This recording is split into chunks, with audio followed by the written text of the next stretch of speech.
Excerpts from a declaration by Dali Lucio Sevier, an exhibit in support of the Flores Agreement.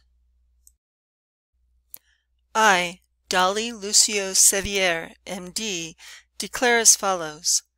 This declaration is based on my personal knowledge and medical reference, except to those matters based on belief which I believe to be true.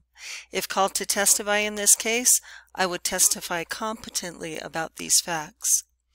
My name is Dali Lucio Sevier. I am a board-certified pediatrician licensed to practice medicine by the Texas Medical Board.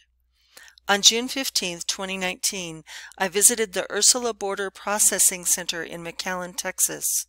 I visited with 39 detainees, all minors except one, and performed a medical exam on 21 infants and children. My findings and grave concerns are listed here. The 39 detainees that I interviewed had a time in custody ranging between 4 and 24 days, far longer than the 72 hours outlined in the Flores Settlement Agreement. The American Academy of Pediatrics policy statement on the detention of immigrant children is quite clear that it is never in the best interest for a child to be held in detention. Many of the detainees were teen mothers, already having been exposed to tremendous trauma in their home countries or on the journey north, and most certainly now in the conditions in which they are being held in custody of the U.S. Customs and Border Protection Processing Facility. The conditions within which they are held could be compared to torture facilities. That is, extreme cold temperature, lights on 24 hours a day, no adequate access to medical care, basic sanitation, water, or adequate food. All 39 detainees had no access to hand washing during their entire time in custody, including no hand washing available after bathroom use. Adequate hand hygiene is a basic sanitary requirement for infection control, especially in crowded places. The WHO considers hand hygiene the most important measure to avoid the transmission of harmful germs. In developing countries, it has been shown that implementing basic hand hygiene reduces infant mortality from respiratory and diarrheal illnesses by 50%. As such, it can be assumed that denying detainees access to this basic sanitary measure only serves to significantly increase the risk of infection. As a processing center that is struggling with infectious outbreaks, supplying soap and water or hand sanitizer could significantly reduce the medical costs associated with illness in the facility. It is in the collective conscience that everyone must wash their hands after bathroom use. To deny or not supply this basic necessity is tantamount to intentionally causing the spread of disease.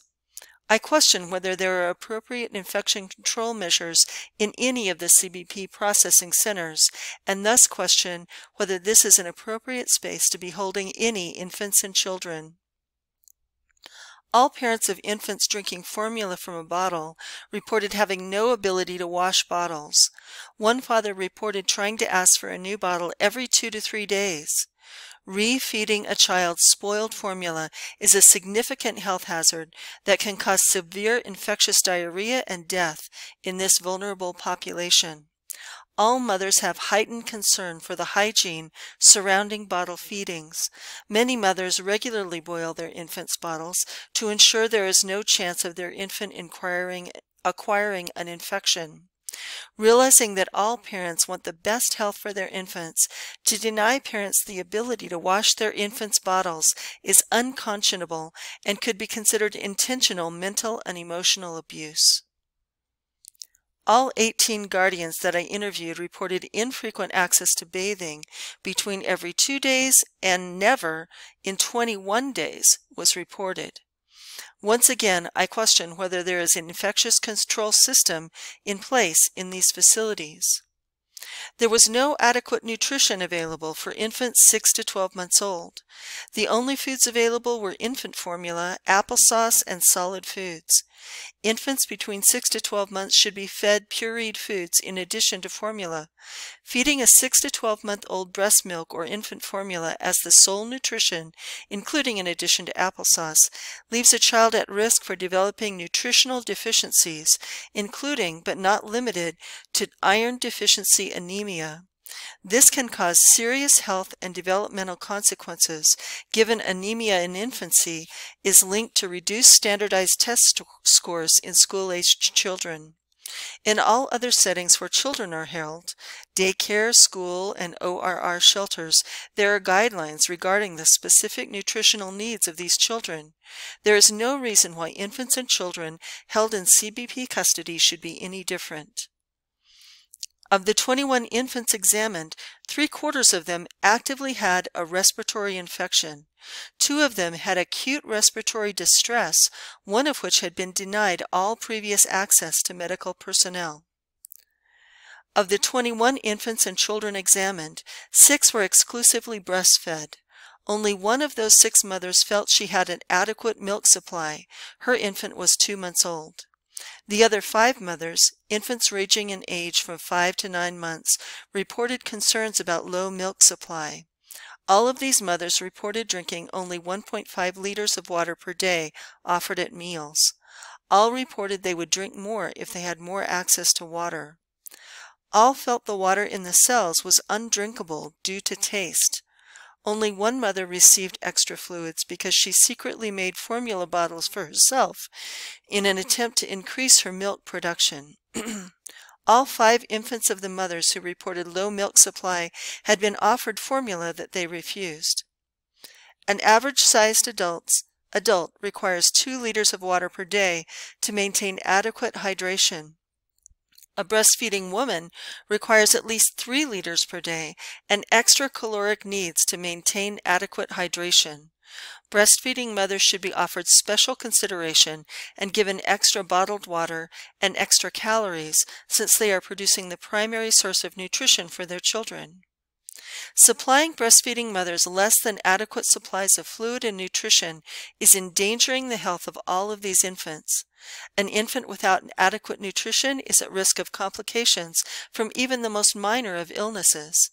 Intentionally denying the mothers and infants nutrition could lead to increased hospitalizations and complications from illnesses. We, as parents and pediatricians, provide additional fluids and nutrition to our own children and patients to ensure that they heal quickly.